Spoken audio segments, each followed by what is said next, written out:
Where do you see yourself in 3 years? Is there a Webflow project you've worked on that you're especially proud of? How do you usually handle CMS collections? What can you say about text animation? How do you strike a good balance? Are there certain types of projects or industry you especially enjoy? What part of the Webflow process do you enjoy the most? These types of questions and many more will be answered in this video. Roll the intro.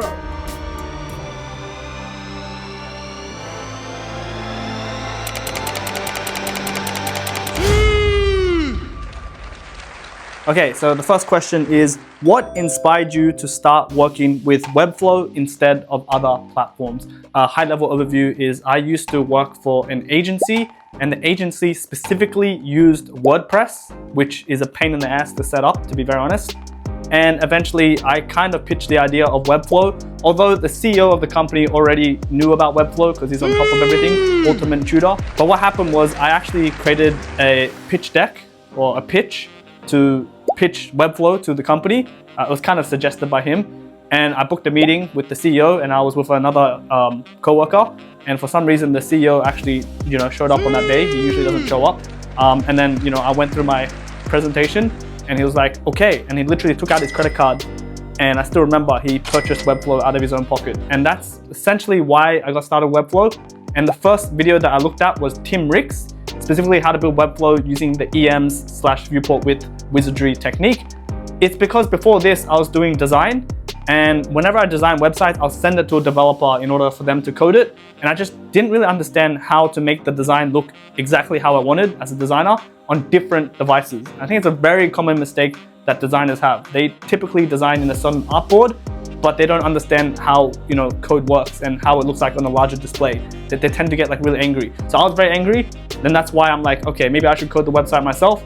And then Webflow had the most freedom/option. So that is the answer. Let's move on to the next one. So the next question is, what can you say about text animation on page scroll? I'm assuming in Webflow. So let's go ahead and pop up an example on the right-hand side and maybe the left-hand side. But yeah, so there's two sides to answering this question. Firstly, I think text animations are really cool because it shows that there's movement on the site. And as a visual creatures, we really like this subtle animation fading in, and perhaps it's an on-page scroll animation. But also the question becomes, is this too distracting? Will this serve my CTA if it's strictly business, So I personally like it. Let's move on to the next one.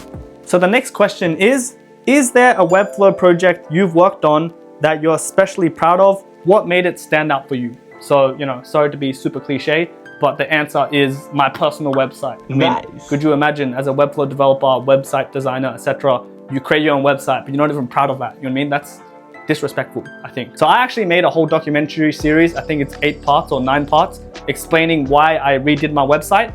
And I'll go ahead and link it in the description once again. And what made me proud of it? Well, because it's your own website. If you're not proud of your own website, how could you be proud of something else? I really like it because I like the design, I like the colors, and I like the feel of the website. And at the end of the day, because I'm using Webflow, there's a lot of control of what I can and cannot do. And I slowly just try to build it up. For example, I remember when I took a professional photo shoot, and that really made a difference adding these images to the site. And on top of that, I recently released a course, which again, I'm gonna plug it in the description, but that backend functionality was done in Webflow. So it was Webflow, member stack, Stripe payment, all there. And I was researching other platforms. So that is especially why I like my website. And yeah, let's move on to the next one. Next question. I wonder how to make a search functionality like Skyscanner, which can filter 2 locations, also a date period. So if you want to build this functionality in Webflow, natively in Webflow, it's not possible to do. But because Webflow is made out of HTML, CSS, JavaScript, you can potentially use custom code to do this. In fact, I'm pretty sure I researched around in Webflow Showcase. They usually have really nice showcases of how to set that date period and how to do a similar functionality that you just described. Mostly this is for airlines, obviously. So it's not just Skyscanner, but it's, for example, it's Google Flights, cheapflights.com, etc. That is a very complicated functionality, sir. Keep in mind there's 2 parts. One is just the front end, just making it, right? And it doesn't really do anything. It works, or it doesn't work, but it just looks like it works. And the other one is linking it so it works. So for example, an airline company, when you set those flight dates and then you proceed to payment, and then you put your passport number, and then you pay using your credit card, using a certain currency, then you get airline miles reward. That's a very, very complicated site to build back-end functionality wise, yet let alone the front end. So hope that answers your question. It's probably possible to do it through custom code, but the back-end is very, very tricky. Let's move on to the next one. Next question. When you're designing in Webflow, how do you strike a good balance between making things look great and making them easy to use? So this is a fantastic question, almost like it's ChatGPT generated, but regardless, there is a fine balance between what you're describing as the visual, which we call the technical term UI, user interface, what it actually looks like to the eyeball, as well as user experience, so how it actually works. And you kind of need both, and you can't just have one over the other. For example, you may have a website that looks super, super cool, but at the end of the day, the buttons don't work. So what's even the point of having it, you know? Similarly, you may have a website that looks like crap, but all the buttons work. So it does serve that purpose. So it's the best if you have both balance, and it really depends on the client or the industry that you're serving. So a typical example would be if you're in a creative industry and you want to showcase your works, that's when you can increase your UI in terms of visual appeal to make yourself stand out. Nice. And then have really nice user experience as well. Whereas if you're just a business, right, you might not want like a standard business like accounting or finance. You don't really want these crazy like visual effects. In fact, I recently had a client where they just deliberately wanted their website to be super, super boring. And I think there's a really nice documentary on YouTube explaining that investor guy that eats McDonald's and drives a car, I think, Warren Buffett, his website is deliberately terrible, you know what I mean? So there has to be some sort of purpose. That's the answer. It always depends. Let's move on to the next one. The next question or statement is, no question, just popping in to say, this is so brave and I'm inspired. Thank you and all the best. Well, thank you so much, Melissa. Thanks for the lovely comment. I hope everything goes well with you. Let's move on to the next actual question. Okay, so next question. How do you usually handle CMS collections in Webflow? Have you ever built a setup that was particularly complicated or interesting? Well, firstly, I've actually created a tutorial in the past, recently actually, on how to create a website using CMS. And on top of this, I also have a Webflow course, links in description, which I cover this. But to answer the question, it's pretty straightforward what Webflow CMS can do from a basic sense, like for example, creating a blog post, but you can go much, much more complicated like you alluded to. So the first time it went very complicated was when I firstly put a live filter and sort of the CMS functionality using the FinSuite plugin, which I actually made a tutorial as well in the past. But actually to date, the most complicated Webflow build that I ever made regarding CMS is actually for a client where this CMS had to link to a form where the users can update that form and it'll update the CMS collections automatically live. On top of this, there's a user dashboard and there's payments for membership. That was really, really tricky. It literally took 1 year. That's not exaggeration. It took 1 year, like 1 year. Of course, there was like times where the client and I cut communications, but it took 1 year for the final build. And it's currently live now and it's generating some dosh in this under the sun world. But if you guys want a detailed breakdown of this specific project and why it was so complicated, please leave a like. And when this video gets more than 15 likes, I'll consider making it. Let's move on to the next one. Okay, so the next question is, hi Derek. Hey mate. Thanks for the opportunity. I have a question on how to use auto scroll slide /tab in Webflow. Is that possible to implement that with 2 question marks? Well, sir, it definitely is. You can see the example right here, but perhaps I'll make a tutorial in the future, but I don't want to mislead you because you literally asked that question and I appreciate your comment. You could probably search this on YouTube, but essentially it's a tab functionality with just a progress indicator that you can set the time natively in the Webflow interactions. Then you can apply custom code to make sure that it actually cycles through. Super easy when you know how actually. Let's move on to the next question. Next question. Are there certain types of projects or industry you especially enjoy working with? What draws you to them? Well, to be very honest, at the start, I just took on anything I can. Didn't really matter about the project or industry. Now I'm a bit more picky of who I pick. At the end of the day, from my understanding, it's similar to hiring someone or being hired. It's about the person and their attitude. Because from my understanding in this under the sun world, there are people who possess, magic paper and they may just want a website and all they care about is business, and they don't really care about the website. They need it for their business or something. So they literally just hire you. They don't really care. You don't really care. That's the worst. So at least I should care, and at least they should care. More importantly, they should care. And I talk about this many times, but for example, when you're creating a website and obviously you don't know their company and they don't even take the time to describe the company or provide adequate content, right?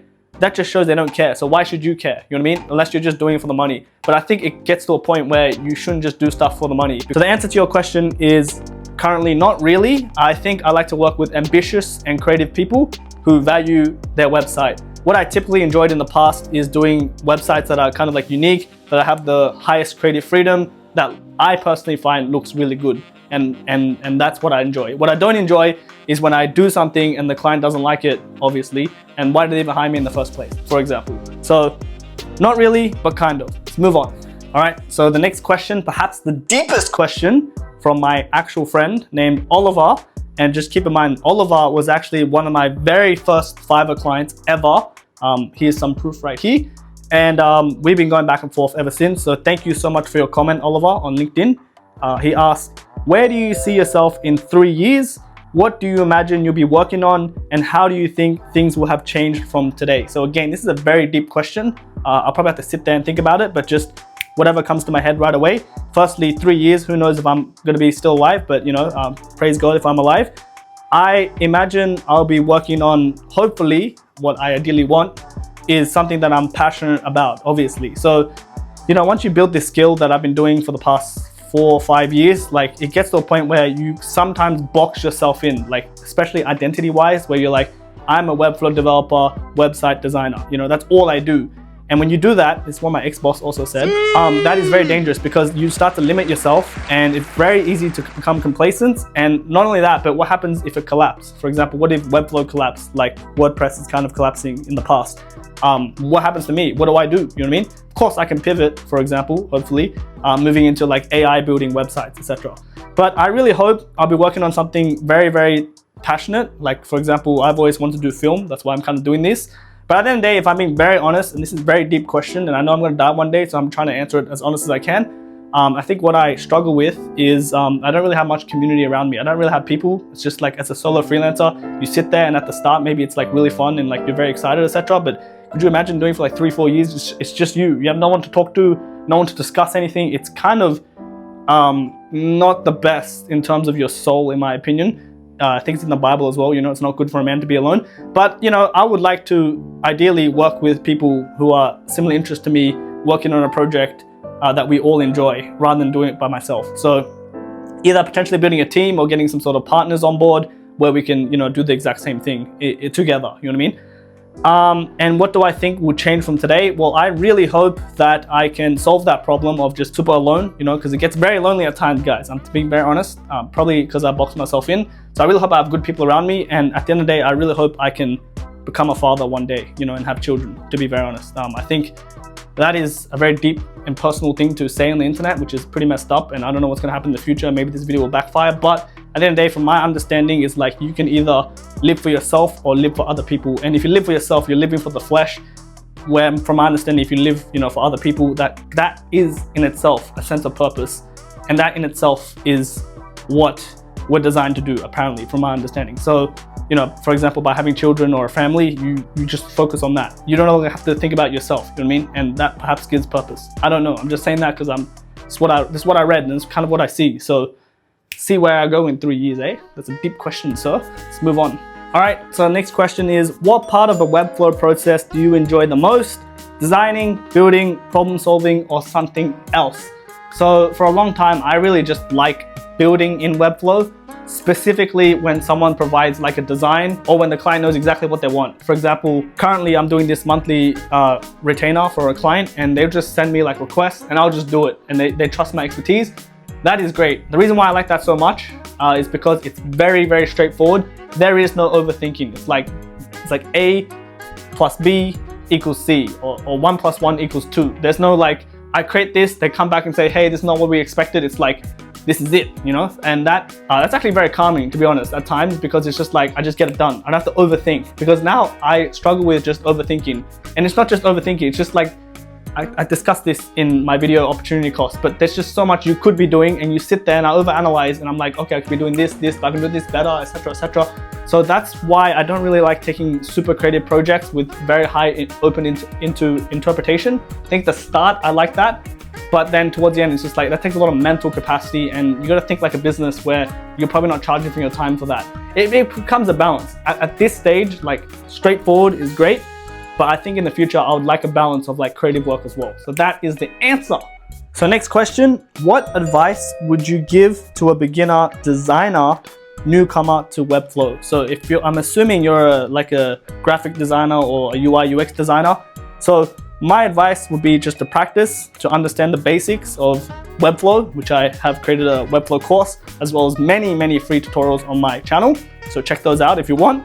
But it does take time to learn the fundamentals, just like I'm sure it took you time to learn the fundamentals of design. For example, ratio, contrast, hierarchy, colors, typography, etc., etc. So practice, really, and understand that Webflow is a different skill set, but somewhat related. Yeah. All right, guys, my name is Derek Su. I'm a Sydney-based web designer and Webflow developer. I really hope you enjoyed this video. Special thanks to everyone who left me a comment in YouTube as well as LinkedIn. I plan to make these videos once a month, specifically to answer your questions. So if you have any questions, please kindly leave them in description. Do not be shy. In fact, just make a fake YouTube account and just ask me these questions anonymously. Because when you ask questions anonymously, you tend to have like a depersonalized personality where you can just ask random stuff. So please ask me questions, and thank you so much for watching. Check out my previous Q&A right here, and I'll see you guys in the next one. Peace.